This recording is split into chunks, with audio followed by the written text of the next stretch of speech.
Tamén escasea xente que saiba traballar ben o peixe nas cociñas. O Centro de Formación Profesional Carlos Oroza de Pontevedra é unha referencia na formación de futuros cociñeiros e cociñeiras. Estes días teñen unhas clases especiais. O alumnado ten que cociñar polvo, navalla e voandeira de pesca de rías. Os alumnos no primeiro trimestre se coñecen, traballamos en grupos con eles e no segundo pasan a conformarse como en 6 empresas diferentes. Eso está, digamos, liderado polo profesorado de formación e orientación laboral, crean 6 empresas de verdad, cada un coa súa oferta gastronómica. Entonces o que pretendemos é que cada equipo de alumnos, que son entre 3 e 4 alumnos normalmente, pois a súa oferta gastronómica do seu local, do hosteleiro, que a traballe en ámbitos como unha gastroneta, comida na rúa, outro é restaurante do personal, outro ámbito é o restaurante gastronómico, xa con máis elaboración, outro é o de comida para levar a domicilio. Entonces, en eses 4 ámbitos traballan cada semana e van rotando. E adaptanse, adaptan a súa oferta gastronómica, pois o ámbito que, por exemplo, aquí o pulpo á feira, pois non ten moita cabida na gastroneta, pero un bocata de pulpo galego, non, de pesca de rías, con arzúo de opé e pan de leña, pois ten moita cabida.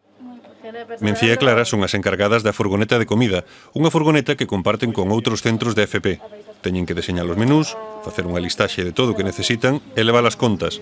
Deseñaron 2 bocadillos e 2 empanadas. Un dos bocadillos, obrigatoriamente, ten que levar polvo. Un servicio, entre comillas, ficticio, en este caso de food truck, para comida, pues, en este caso vendemos bocadillos, empanadas, a la gente esa es un poco la idea y así nos ayuda a nosotros un poco a realizar un poco todo el trabajo que llevamos haciendo durante el curso y ponerlo en práctica.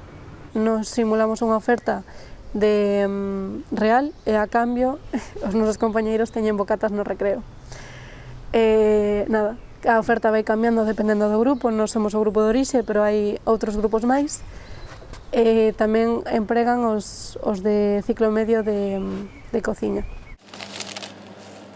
O pan quente, acabado de torrar, botanlle queixo de Arzúa Ulloa.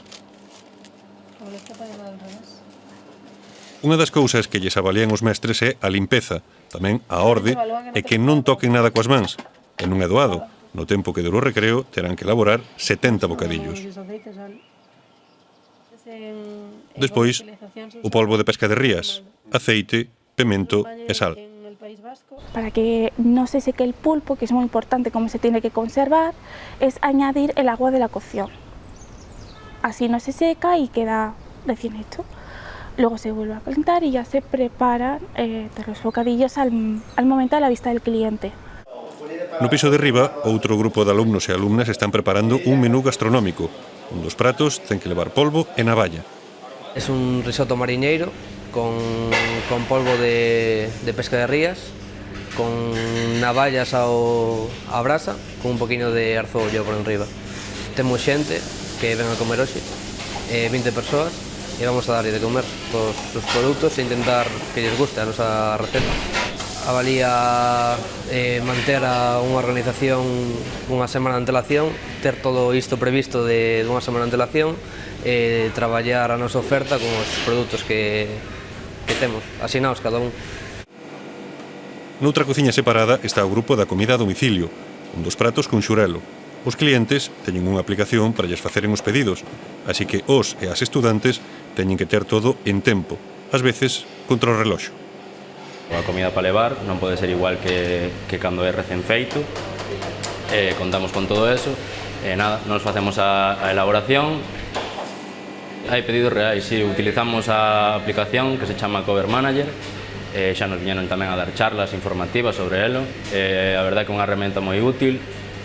Nada, a través dun link accede a xente, neste caso pois poden acceder a través de nós ou do instituto, e nada, eles elixen, sale a oferta gastronómica, o prezo, os ingredientes, elixen, e o día que o pediron, veñan a recollelo e xa. O de comida para levar a domicilio, que é un ámbito diferente, pero que é moi exixente en cuanto a seguridade e higiene, en cuanto ao envasado e etiquetado, pois tamén o fan e teñen sobre 10 clientes cada día que supoñen uns 70 platos diferentes. Para min é o que máis exixe, é o apartado que máis exixe a organización. porque tens que medir moi ben os tempos, ten que vir unha persoa, tens que saber utilizar a aplicación, tens que saber utilizar a máquina de envasado. Entón, eso, a verdad que é unha moi boa práctica para aprender.